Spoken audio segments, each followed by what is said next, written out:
Welcome to Chilltime with Jose. Hope you guys are having a wonderful day. I'm your host, Jose, and well, there's a lot of CSGO going on at the moment. What we're going to do is we're going to start with the news that's in the deal now. We talked about the DreamHack Masters last week, just in case you guys are wondering, hey, hang on, you're not mentioning that, or you're not mentioning Blast. We talked all about that last week as it happened. Basically, it did happen on the Friday, the day, basically I had to scramble to get it up. So let's just talk about, first of all, let's just go to the website. So let's just go here.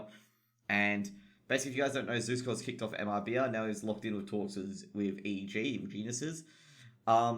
Given, I reckon he could fit in well with Evil Genius. Zeus has got a wealth of experience from the time he was with Liquid.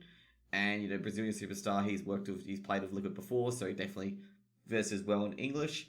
And basically, just in case you're wondering, EG did lose Armor Pet, and there's a bit of fallout from that as well as, I think it's going to be an article afterwards. I'm not sure, actually. Actually, you know what? I'll just move the article here. So basically, EG's locked in talks with Zeus. Basically, if you guys don't know, they Armor Pet left EG, and we'll figure out why right afterwards. So they're looking at Zeus, and basically he'll be formally announced shortly. Basically, if you don't know, Armor Pet released last week that he has a really, really bad relationship with Stanislaw and Tarek, but with the other three players, he's completely fine with. So the greatest irony of the players that they brought in, they're the ones that he had the worst relationship with. Mainly, I'm going to say with Armor Pet is because of the bonus points thing. If we get any more, we get bonus points when he was with NRG, which came back to bite him as NRG went from 3-0 in the first round to go 0-3 and was consequently knocked out. So yeah, this is Zeus' second stint with North American, basically guarding Liquid between November. If you guys don't know, he was in Team Liquid. And yeah, basically Liquid was top 5 as well. And then basically joined MRBR with Stewie2K and I think there's a trade between Taka and stuff like that. So we're looking to switch to Valorant casting. Valorant casting, I'm not even sure, given it's usually managed by Riot. And Riot have that strictly controlled mocha. Like, Riot really do have that strictly controlled. But, if Valorant looks good and I do enjoy casting, I will cast it. But the thing is, I want to know what the esports scene is going to be like because Riot strictly control their esports. And if you step out of line even once, so let's just say Monte Cristo, i.e. Monty, you are never going to be casting League of Legends ever again, basically, any Riot esports. So that's why Monty's come back to Valve, because he's got nowhere to go, because Riot don't like him. And I think it's over the Renegades thing as well, or was that someone else? I think Monte Cristo was over the Renegades thing. Yeah, Monte's a big loss, exactly. Monte Cristo, very, very good caster. But anyway, basically Valorant casting, I'll look at it. If I enjoy the game, I will. If Riot put me on, it'll be all good. But I think, what will happen is that someone will bring up, Mocha, how I've been railing against a certain country that 100% owns Riot. Their company 100% owns Riot. Probably not a good look. Probably someone will drag that one up and I'll be just taken off right away. Considering, not a good idea. Wink, wink, nudge, nudge. Now, trust me, they do that. Valorant equals snooze fest. I'm not sure about Valorant. We'll see what happens. Some people have been saying that Valorant's is a crap game to watch. That was Dr. Disrespect, but a fun game to play. And I know those kind of things. It's like Ashara in Ashara in Battle for Azeroth, where she's fun to actually do, but she's shit to watch. Like that was a really tough fight to watch in Eternal Palace. It's one of those fights where it's tough to watch, but fun to do. Anyway, so Armor Pet, he got kicked. Basically, Armor Pet got kicked out. Zeus was taken up. And now we get to Armor Pet. Basically, Armor Pet saying there was no secret relationship between Stanislaw and Tarek was absolutely horrendous. So basically, Stanislaw and Tarek led to his departure from the team. The greatest irony. Got about to good luck with the shit. Okay, see you, Mocha Man. Have a good one. So he was the leader's duties on Saturday. Evil Geniuses have been playing so-so since. Like, they haven't been a top 5 team where they really should be a top 5 team. How can anyone fall out with Tarek? I'm going to say it's more deep-rooted with the, I'm going to say with the, if anything is bonus points. And I'm a pet trying to play nice with his players. That's what I'm saying. I think he's playing too nice with his players. And Tarek was trying to be really blunt to him that you can't do that. And like, what he wanted in the coach. But I know Stanislaw has been really, really hard to work with, but apparently Tarek is really, really a nice person. And I think what happened is that Armor Pet's coaching style didn't really fit Tarek. So basically, his relationship was crap, blah, blah, blah. There's a lot of hypocrisy in the team on the cultural beliefs and the views in the game. Opinions were literally changing every day to a point we weren't even anti-Australian T sides anymore after a certain tournament, which I'll never agree with ever again. I have my changes I want to make, and ultimately they didn't happen, and here we are now. So basically, he was basically left because no one was listening. Basically, 2 players were listening to him. Stanislaw is built 17 and 18s and ends up being kicked because he's probably got a toxic personality. That's been well known as well. And I'm a Pet is looking for anyone, and he omitted Stanislaw and Tarek, as he mentioned he coached during a 2-year stint. So basically, he mentioned the 3 players he liked and the 2 players that he didn't like. So that's pretty much that. All I remember is I'm a Pet's bonus points kind of stint where they said, oh, anything we get is bonus points, and they proceeded to 0-3 in the major, even though they completely blitzed with a big 3-0.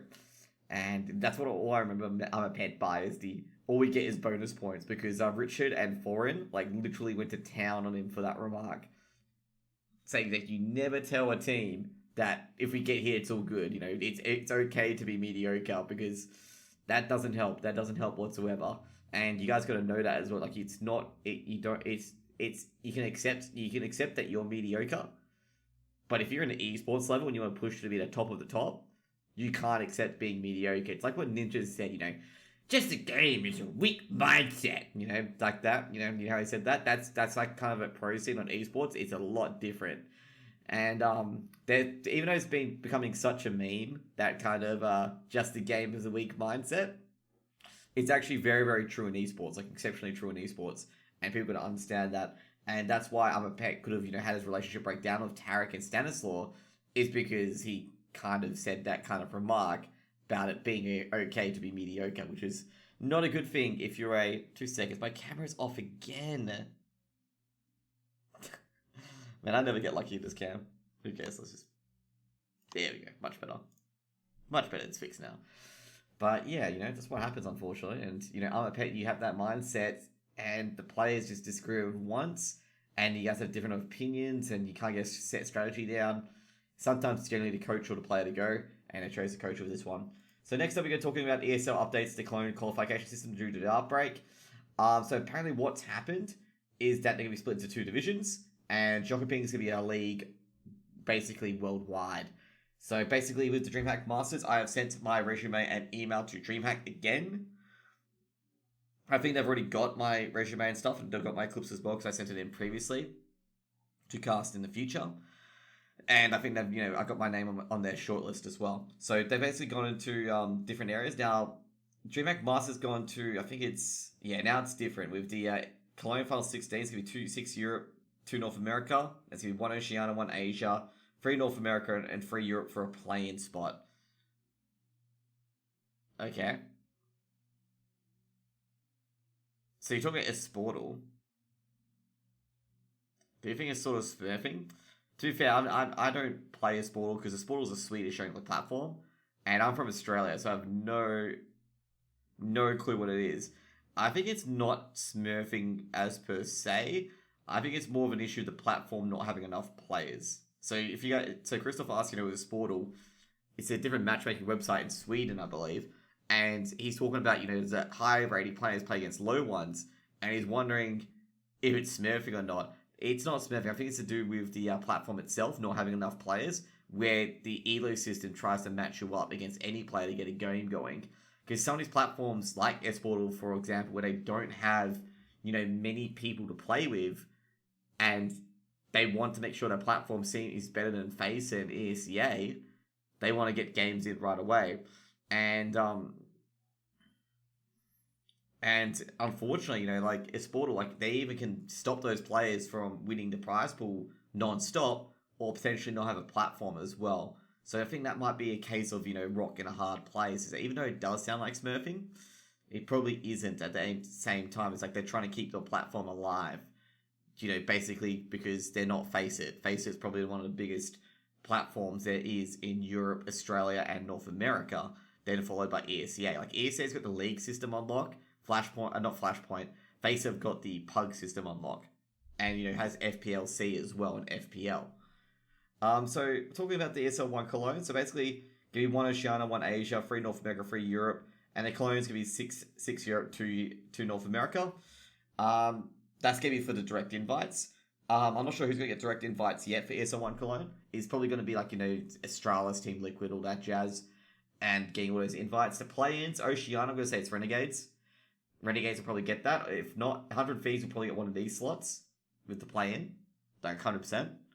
And yeah, I'm not sure what's going to happen. So I think it's going to be Renegades, 100 Thieves. So basically, teams will retain the previous one ESL Pro Tour ranking points, and will continue to fight for qualification via Pro League, blah, blah, blah. And also, there'll be the Road to Rio as well. That was newly announced as well for the major to try and keep your points to stay in the major. And I think there's all the teams that won their respective minors are in there. They'll play in a league division. So ESL Cologne was scheduled to take place between 6th and 12th of July, the playoffs being held. And they're not sure, what's going to happen with ESL1 Cologne, whether or not they're going to play a LAN or not, given that the coronavirus hasn't, softened up yet. It hasn't, let up in Europe. In Australia, I'm going to say, we've probably got 1 or 2 months, or even 3 months or 4 months, and it'll probably be over, given that, our curve is currently flattening, and you guys will see that a lot later, and, where you'll be like, oh, damn, Australia's in a good place, and that'll be in part 2 of the CSGO, of the politics section. So next one, we got the Great Danish Shuffle. So, Heroic, despite all my pushing and prodding to get them to pick up Dennis, they pick up Tezes, which is a good pick as well. I'm not going to say he's a bad player. He's an exceptionally great player because he plays for the Copenhagen Flames, and he was their main guy. I'm going to say with Copenhagen Flames, he was their main playmaker. He did some insane flicks. He can get just 2Ks and a 3Ks that are needed to get your team on the board. So Heroic did bench Snappy, and they announced Estag leaving, so they benched Snappy and Estag, and they brought in Tezes. Now, why I'm thinking they're bringing in Dennis, because they need an IGL, and they need to know what they're doing as well. And people think of bringing in Yugi. I think Yugi would be probably a bad picking, given that Cadian's probably a lot better on New York than Yugi is, and Yugi didn't play really well with North. I'm thinking they got to bring in someone else with an IGL capabilities, but there's not many players with that in the Danish region that don't have teams already. Like, people thinking the Danish Nico as well, potential. Cadian can go IGL. And, I'm going to say that people go, Cadian can't IGL and AWP. I've known a lot of IGLs that have also been AWPers as well. So, it's not an if or a mutual exclusiveness. But basically, Tezes, he got picked up. He's going to be taken to Heroic.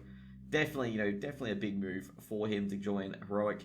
And he's probably going to be the first or second pick for Heroic to even look at, given that he's very good Danish player. Heroic have the money to throw at him with a big contract. Copenhagen Flames can't really match it. They're a small org, and they can't really do anything in this regard. So next up, we got another Danish Shuffle, which is going to be QueenX from Singularity is transferred to Copenhagen Flames. So basically, giving a freeway, merry-go-round. I wouldn't be surprised to see Snappy to go to Singularity. Would not be surprised. Because I think, basically, I would not be surprised about it, if Snappy goes to Singularity and joins them for the MDL. I wouldn't be surprised if Snappy does that. Because basically, Heroic are looking for a new IGL. And yeah, so QueenX goes to the Copenhagen Flames. Definitely young player. I've got to say, with the Singularity lineup, it's pretty sad they did break up. They were getting into some form towards the end of the season of the MDL. But I can see why Flames have picked them up right away, because QueenX was a pretty decent fragger and rifler, especially another support player as well. But I think at the end of the day, Copenhagen Flames did lose someone big by losing Tezes. And, they have Tezes and Farlig in the Copenhagen Flames. And people are saying Farlig's not too far behind. He might join Heroic as well. That's the writing on the wall, and it allows Cadian to go IGL. But we'll see what will happen. Casper hasn't told anyone yet what he's going to be doing. And it would be helpful if he did, so he can stop speculating already. And I swear, my meme about Dennis being picked up, oh my god, guys. You guys have been spreading, every person's been, you guys are picking up Dennis. Every time I read a Heroic reveal thread, it's always, Dennis, it's Dennis. And I'm sitting there dude, guys, I did not confirm that. Yes, they may want to look at Dennis, but it's definitely not Dennis, okay? People were in the, I think it was half the tweets in the Heroic thread was, it's going to be Dennis. And I'm going, no, I said it could be. Because they're looking for an IGL, and Dennis is a good IGL. And Dennis did a pretty decent job of Game of Legion despite it disbanding. Since Nork, I think it's mainly because of Nork left. But, I was not saying I've got to recruit him 100%. So basically, QueenX, he moves over to Copenhagen Flames. And basically, Copenhagen Flames have Refresh, Fire League, Queenix, Hooksy, and Nodios. Definitely is a fairly decent team, Refresh, definitely decent damage player.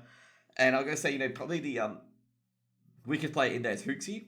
Like, probably weakest player, and that's, saying a lot, given that Hooksy is a pretty decent player himself. So I think the Copenhagen Flames do have a decent team.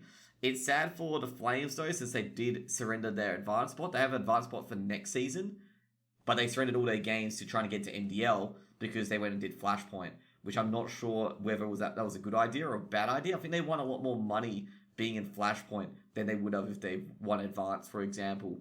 And I feel that the Flames could have maybe snagged an MDL spot as well. Also, with the relegations, they didn't invite any teams, so the Flames aren't going to get any love there either. So basically, they're going to just grin and bear it through Advanced. And I think these players are able to do so. So Queenix moves down to Advanced from MDL, but he joins a slightly better team in the Flames. So next up we're going to talk about is Chaos. So basically, if you guys don't know, Smooya left Chaos because visa issues. Smooya couldn't get a visa in America. So they picked up Voltage from Triumph. Given that he stood in for them, it was just a bound to happen kind of movement. Voltage was definitely a very, very good AWPer in the MDL. He was basically one of the main players in the Triumph lineup. A lot of people talked him down, saying that he was just an average AWPer. He was a fairly decent AWPer. He got into ESL Pro League as well. Fairly decent AWPer. It's definitely not the top tier, top echelons of a major winning side, but he's definitely going to be a good piece of puzzle for Chaos if they're going to run MDL essentially. He's probably a downgrade on Smooya, but he'll definitely bring you bang for your buck. And basically, since they've rearranged a few players, Chaos, that basically they've got rid of Ben, I believe, because Ben wasn't performing particularly well, to be completely honest. And yeah, they got Ben, they got Sick, Vanity, Cam, Voltage, and Steel. And it's going to be really hard for Steel to build up a fairly decent team, given a lot of teams want to play majors. And obviously, as you know, Steel can't play majors because of his ban for match fixing. So basically, Chaos having a little amount of time to get further practice in, blah, blah, blah. Smooya should join Endpoint. Unlikely. If Smooya hasn't joined Endpoint now, and Endpoint haven't picked him up, especially when he's been on free agency like twice, I think something's really wrong with Smooya. I think they know something's off with Smooya, and that's why they don't pick him up. Endpoint would have picked up Smooya in an instant and probably chucked Crucial to the side, essentially. And picked up Smooya. But obviously, since they've got Mighty Max and a few other guys in there, I don't think it's, the thing. He's a cock. Yeah, exactly. That's what I think. That's why they probably don't want him in the team. And, I'm going to say with Chaos, though, Voltage being in Chaos, kind of, he's a good AWPer, decent AWPer. People on behind the numbers, I think Richard Lewis said he's just a average AWPer. I think he's above average. Definitely one of the top in MDL last season for Triumph. And I'm going to say now with Triumphs, if the ESL Pro League didn't screw over Triumph, they would have had an ESL Pro League spot. I don't think Triumph would have lost a single game for ESL promotion, and they would have been one of those teams that get promoted if that didn't happen. So what happened, guys, with the ESL Pro League, because Triumph came third after a massive lower bracket run, and since they stopped the relegation and split the teams in half, Triumph got screwed over, and Triumph lost Grim, which is one of their star players. They lost Grim. And they lost, who else? I'm trying to think who they lost. They lost their coach MCE to Chaos. And now they lose Voltage. So, Triumph were a very, very good team. And Snakes, he hasn't been his old self for a while. And that's mainly because of the fact he didn't play in MDL for 2 seasons because he was underage. So next up, we're going to go to the ESL Pro League Europe 11. So last time we were in the play-in. So basically, I don't think we were in Group C. So Mouse did top out Group C in the end. And FaZe did make it to the playoffs, as unexpected. I thought G2 would make it to the playoffs, but they didn't. They choked out, and OG made it in third, which I'm actually quite surprised about as well. So basically, in the end, these groups played. FaZe beat Forze, Fnatic beat Nip, and OG beat Tony Vitality. So those would have fought at the cider spots, basically. So basically, these teams played each other. And then we got to stage 2. Okay, so far, so good. Basically, this is how it ended up. So Fnatic topping the group, then Astralis, then Mouse, then Na'Vi, then FaZe, and OG. So basically, Na'Vi had to win one of these matchups, which they did not, and they were eliminated because they did not win that matchup. So you got the playoffs here. So it's going to be Astralis v Mouse in the semi-finals, and it's going to be Fnatic in the grand final versus the winner of this. So basically, didn't go so well for Na'Vi. Na'Vi probably weren't happy. Simple did tweet out that, my heart's going to cry because they were so close yet so far in the second set. Now for North America hasn't been finished yet. We'll probably finish this week. as we got basically lower bracket, Furia beat MRBR, and we're looking at the upper bracket final between Team Liquid and Evil Geniuses. And we also got Furia in the lower bracket, waiting for the players that will lose here. So kind of expected in these playoffs, like Furia beating MRBR. MRBR have been literally looking to shell themselves 16-4, 16-14, and they haven't been any sort of impressive at all, MRBR, and they probably rightfully deserve to be down here in the dumps. And with the ESL America, it hasn't been really much of a surprise to the teams that have made it. Furia probably being one of the biggest surprises, I'm going to say, that, they've shooken off the dust and, made a deep run in NA. So now we get to talk about Flashpoint. So Flashpoint have got all the talent and vice versa. So you got all the analysis, all the talent, all the good commentators, all the good desk hosts, and the interviewers as well, Monte Cristo as well. However, one people have always said they don't have the teams. So basically, we got Group A, who basically Havu took out to Cloud9 there, MRBR took out Gen G, and Mad Lions took out FPX. And this is what lined up with the playoffs. So basically, Mad Lions were top, then MRBR, then Havu, Cloud9, Gen G, Chaos, August, and Fun Plus Phoenix, with Contact, Dignitas, Envy, and Copenhagen Flames being eliminated. Kind of surprised that Dignitas got eliminated, given with Hulzerk, but they're unable to secure any momentum in getting into Phase 2, which really, really killed Dignitas there, and killed their chances of making the playoffs. So next up we got, basically had the first two playoffs, basically Cloud9 v Gen G. Cloud9 completely dominated Gen G. I think Kusta was really the only player standing up for Gen G, which is kind of a shock in itself how everyone gives shit to Kusta for not being a great player, apparently. Yet here is Kusta saving the bacon for a lot of players, essentially.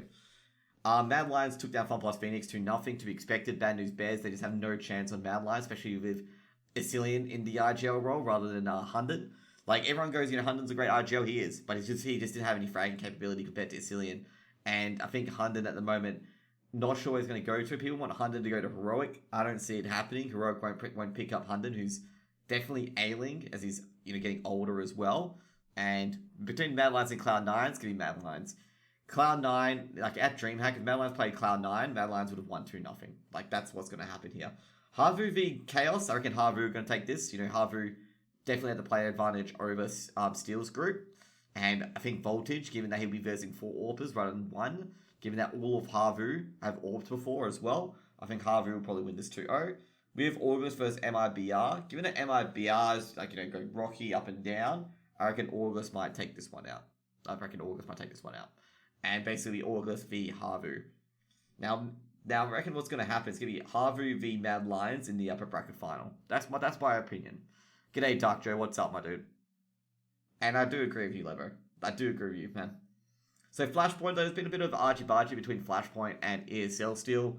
Mainly engaged by Foreign. Foreign still, going the argy-bargy route. I agreed with him to an extent with the ESL Pro League, cut. But I think it's getting beyond a joke now that every time, ESL Pro League or Flashpoint's revealed to do something, he tries to poke it back and reverse it onto ESL. And, I've talked about the embedding issue as well. I've tweeted on Twitter as well about the embeds. That a good embed is if you have to opt in to watch the game. A bad embed if it's on always without your consent. And Richard Lewis also said the same remarks as well. And he stopped being a partner streamer of Flashpoint because of what happened. Because basically, if you guys don't know, Flashpoint was embedded into the Faceit client at one point.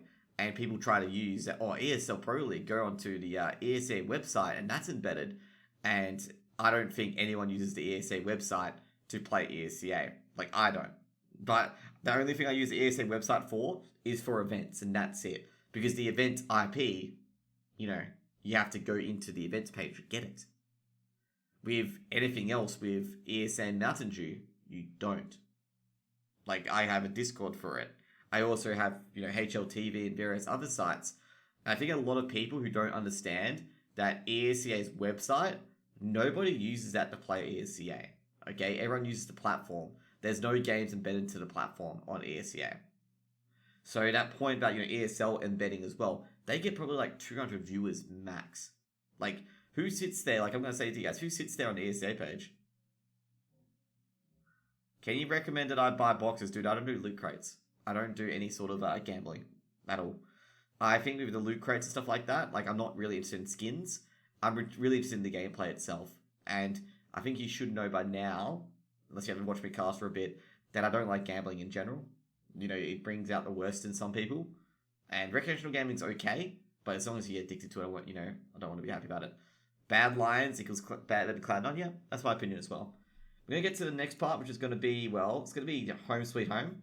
So if you guys don't know, Home Sweet Home is a new tournament. So basically, it's another Tier 2 tournament, really to adopt the going online kind of, metric that everyone is, basically. So basically, you got, Maniac Vince, because there'll be playoffs. You've got Kieran over CR, they'll probably be commenting together. With Eternal J commentating with Dweg. Main reason is, I think Eternal J, knows Wolfie. He's commentated with Wolfie before, so those two would go really, really good. Dweg's actually really, really good analysis as well, because I actually watch him stream, him researching teams. And Kieran's from Vortex, and Overseard used to be from Vortex as well. So a lot of those guys, basically, they're well-known duos. Same with Maniac and Vince as well. So basically, it's like a small online tournament. First gets 30,000, second gets 10,000, and I don't think anyone gets anything else. And I think there's multiple weeks of this, by the way. Like, it's not only just, it's not just only one thing. It's multiple weeks. It's 8 weeks. It's just like the ECS, where if you win a thing, you get 30 grand, and you go to the grand final to win more money. So that's what it is. Basically, week by week basis, who wins week 1, because week 1's ending today with Gambit, with the group 4. Whoever wins week 1, because whoever wins week 1, basically, they get the money, and they go to the grand finals. Basically, it'll be a playoffs during the weekend between the top teams, basically. And that's what will happen. The top 8 teams. And it's just with these teams, week in, week out, until they get the grand final spot. So you see here, AGO, Big, Endpoint, Forza, Gamma Youngsters, Jeffalino, the Riders, Nordavind, North, Singularity. There's going to be a hard one for Singularity, given that they don't have a player to replace Queenix. Skado. I call them Skade, but actually Skado. Smash, Team Spirits, Sprout, Simon. Jeez. That's a bad word to say wrong. And basically Virtus Pro. So far I got the Group A, Group B, Group C. So basically Big and Team Spirit, expected by the way, make it in. Skyday and Endpoint, which is unexpected. I expect AGO to probably make it over Endpoint, but Endpoint did put up a big BO3 against AGO to make it in. And then lastly, North and Sprout. I'm actually kind of sad to see Jeppolino be the unfortunate team that doesn't make it, because Jeppolino are definitely a quality team. But Sprout, they're probably a lot better as well. And North being the 2-0 favourites, which I'm actually shocked by. But then again, MSL has been performing pretty well with North. The next group, which is going to be today, which is actually on now, between, I think it's Gamma Youngsters v Virtus Pro and Nordavind v Forza. The teams I see to make out of it, I reckon it'll be Forza and Gamma Youngsters. I reckon those two teams will make it out of it. Nordavind, it'll be a big fight between Nordavind and Gamma Youngsters on who's going to make it out of this group. Because I don't think Virtus Pro will make it out of this group. They're just going down and down. And they need a new sort of direction. Otherwise, they're going to keep floating downwards. Because at the moment, they're in a downward spiral. And they desperately need tournament wins on the board. Their players don't have the confidence, it seems. And they're just getting whacked everywhere. So as you guys see, there's the playoffs so far. So the first team in Group D will verse Team Spirit. Second team in Group D will verse Big. And I'm going to say I feel sorry for Group D. Because basically Group D get really fucked up matches at the first playoff point. Against Big and Team Spirit, as you see here. There'll be Endpoint v North. I expect North to win that, and Sprout v Skade, and I expect Sprout to win that. So far, so good. So that's the Home Sweet Home. I did apply to cast this tournament as well, but unfortunately, of course, was declined, and, doesn't really matter. But, it's good to see like a lot of these teams that I do know of. Like, I know at least, I don't know Smash that well. I know Simon, because I did cast them. I know Skade, Endpoint, AGO, and Team Singularity, so I know entirely Group B. I know the entirety of Group C, and I know the entirety of Group D. The only two teams I really don't know is basically Smash Esports, and that's it. All the other guys I've casted before as well. VP leads 11-7, the Gambers, so maybe make it out with Force. Okay. Maybe. I think Gambit might make it onto the side. I reckon VP will get onto the side. I think it's going to be between Gambit and VP. But we'll see. Basically VP on their current form, they were pretty garbage, to be honest. I'm going to be, straight up. VP looks pretty garbage, but it's good to see that, they're recovering. And I guess, Jane might be nullifying Shiro. If Jane's nullifying Shiro, that has to be a big VP, advantage, essentially. So basically, they could be Forza making it out rather than Virtus Pro. And Forza will probably make it out. But then there's also Nordavind on the backlines as well. Nordavind could make it out as well. Nordavind's definitely a decent team. Chilltime with Jose, g'day, crazy. Next up, we're going to talk about, Next up, we're going to talk about the relegations NA. I casted this today as well. Casted Trivium. So basically, the teams that made it through was Ethereal, Affinity, Oceanus, New England Whalers, Blood, Sweat and Tears, and Trivium. Basically, the most of the MDL teams only had one bracket to play, which was pretty cruisy. Very, very cruisy for them. Ethereal, they were the only advanced team I think they'd go through, I believe. Yeah, the only advanced team to go through, as you see here. As Oceanus went through, New England Wales go through. So the only advanced team to actually go through in the upper bracket. James has 7 kills. Next team has 14 right now. Damn. And Gaming Youngsters aren't getting on top of that? Shit. That is really bad. Must be the Rifles having a good day. So as you see here, basically, New England Whalers, Oceanus, Infinity Esports, and Ethereal made it through in the upper bracket. So in the lower bracket, Thunder Logic got through, and then Thunder Logic had a massive epic choke here. Like, massive epic choke. They were up 11-1 on the second map, being 1-0 up in the series, and they lose. Like, they lose like this. They go to overtime and overpass and lose. Then they lose on Nuke 16-9. Like, basically, Thunder Logic had the game in the bag, and they just messed it up, basically. And that's what I got told in that game, what happened. So the game I casted, Trivium between Alcoholics Anonymous, a very, very close game. And literally, like, at points, like, both teams had it in the bag. Then the other team came back, had it in the bag. The other team came back, had it in the bag, and stuff like that. It was a real back and forth game. So with Rebel Esports, like, most of the advanced teams got eliminated quite quickly. Feint was probably the biggest one. Like, Feint did come third, and they got eliminated very, very quickly from the MDL relegation. Virtus Pro Omega Lull. I still don't have that emote. I really need to get it. So now next week, going to be the ESL, or going to be the EU Advanced relegation. How about I always keep forgetting it. I always keep forgetting it. Crazy. Always keep forgetting it, by the way. So, by the way, guys, if you guys are wondering, there's no Climbers Cup this season. So, what happened? Did you talk about EPL already? Yeah, I did. I talked about EPL a bit earlier. So, with if you guys don't know with what's happened, so basically the Climbers Cup is that there's no Climbers Cup anymore. So, all the guys from the relative championships came through. So, Reason Gaming came through with Stanley, Astro, and Frey, basically ex Fierce Esports. The Dice on the French side, the Portuguese team Offset, and Touch the Crown, which is the German team with, Bodenmeister. Talking about Bodenmeister, geez, he's the all for Little Mix. So basically, the advanced teams as well. So basically, there's only 2 MDL teams, which is going to be Luminar and Wizard Cacao. And it's going to be very, very interesting for these 2 teams, given that they have to play with the rosters that they had in MDL. They can't have their new roster play. So Wizard Cacao should be alright. They've got, Ponchek, Wiley, Minio, and Sapero. And I'm not sure about Luminar, given they have Roots and Innocent. It's going to be interesting. David really likes that we don't limit call times. Find out why. Oh, yeah, that's right. Yeah, I saw that ad. Anyway, so we've got Endpoint, second team. So Endpoint will probably Endpoint's, I reckon they'll make it through. I'm a bit confused about these 2. I think one of these teams won't make it through. So we've got, Ambush, Turkey 5, Team Unique, Fate, Apex. A lot of these teams all ready to go here. So we're going to get the BO16 here. So basically it's a round of 16.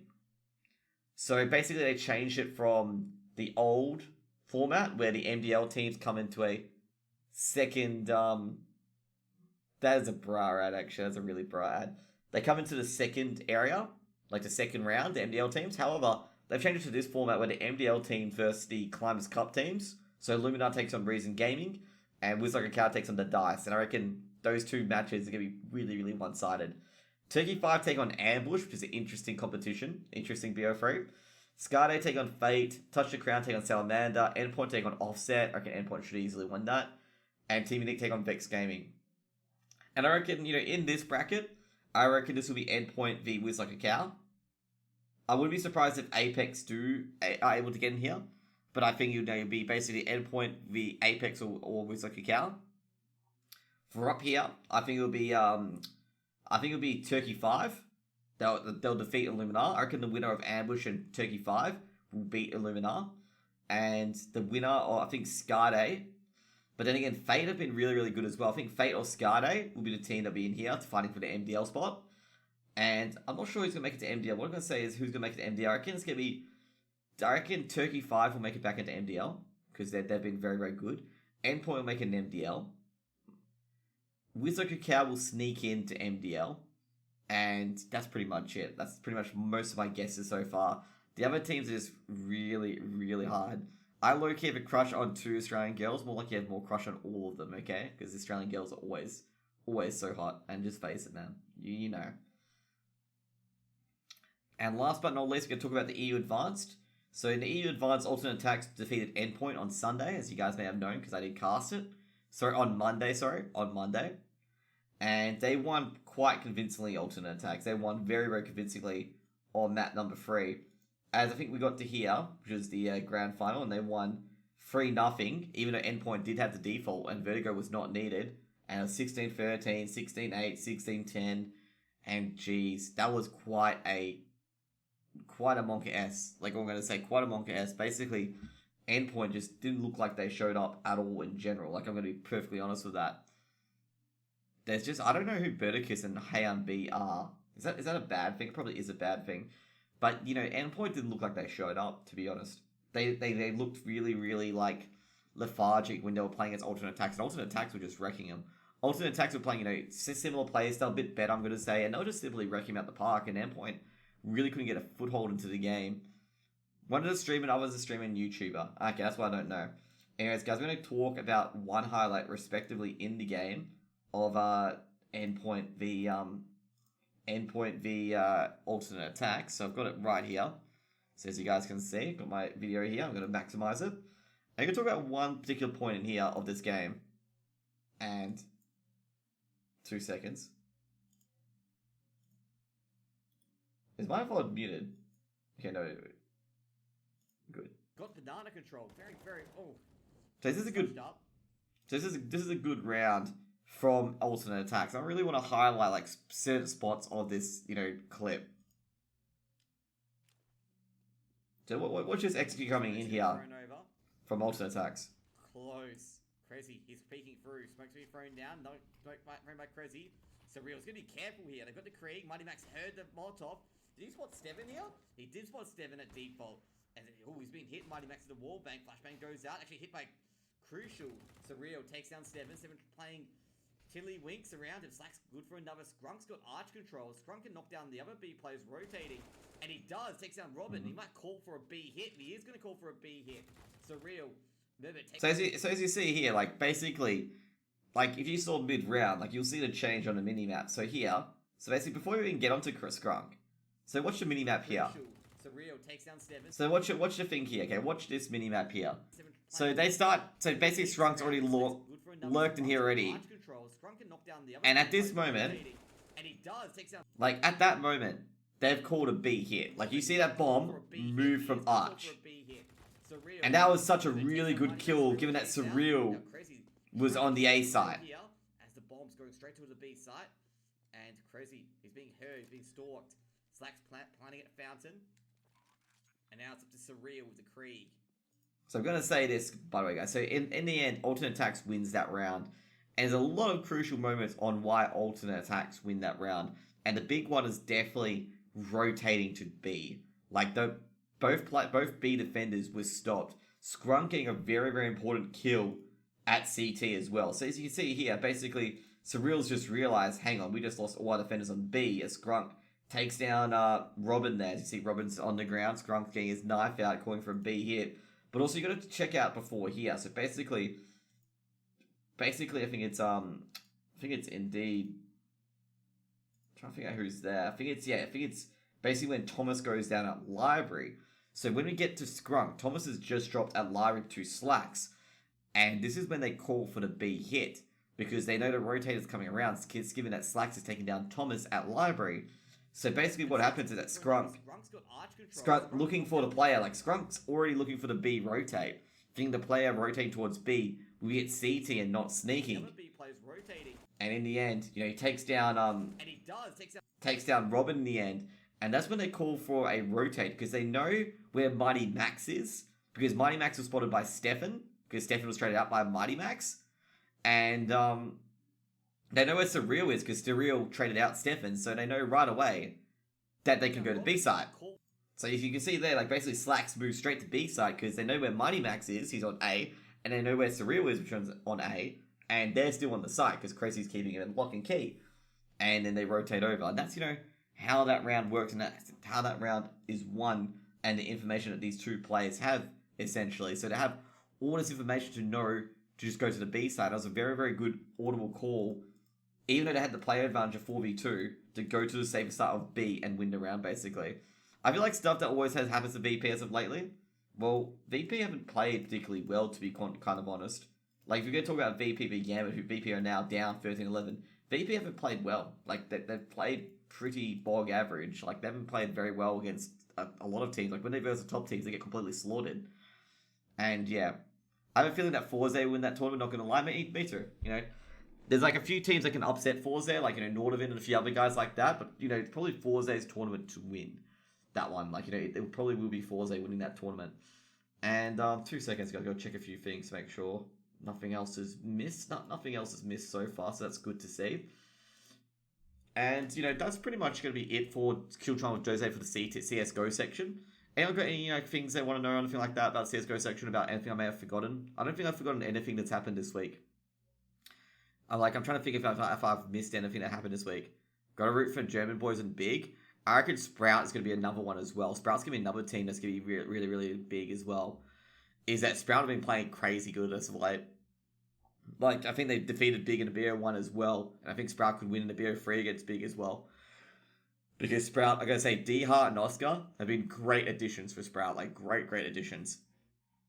Like, they've been massive additions. Like, D-Heart has been an absolute crutch of that team. And Oscar's been, you know, the all-par that Sprout have needed. Like, Sprout needed an all-par like Oscar. There's a tournament here in 5 days? Okay. Online, of course, is it? Online, of course. They're not going to have an offline tournament, are they? In Georgia. They're not going to do that, are they? No, I'm not going to do that. Anyways, guys, that's going to be it for Chilltime with Joseph for the CSGO section. If you guys enjoyed it, subscribe below and like my video and share it around. Next up, guys, we'll be talking about politics just for a small bit. And then we're going to talk about games you guys can play in isolation. I feel the games that you can play in isolation have been a very, very popular section. And also reminds people of the old games that they, you know, basically missed out on. And they want to go play it again. And trust me, I'll just basically explain my experiences with the game and why I thought it was epically fun. Sirison was good too. Yeah, Sirison's a great AWPer as well. I think it's just the AWPer they needed in that scenario. Like, he was the perfect replacement for Sirison. I'm not saying Sirison's bad or anything like that. I'm saying that Sirison, you know, basically they got the good replacement for Sirison. Like, you know, Sirison's definitely a good AWPer for Big as well. And yeah, pretty much that's going to be it for Chilltime. Hope you guys have a wonderful day. And yeah, see you guys later. Bye.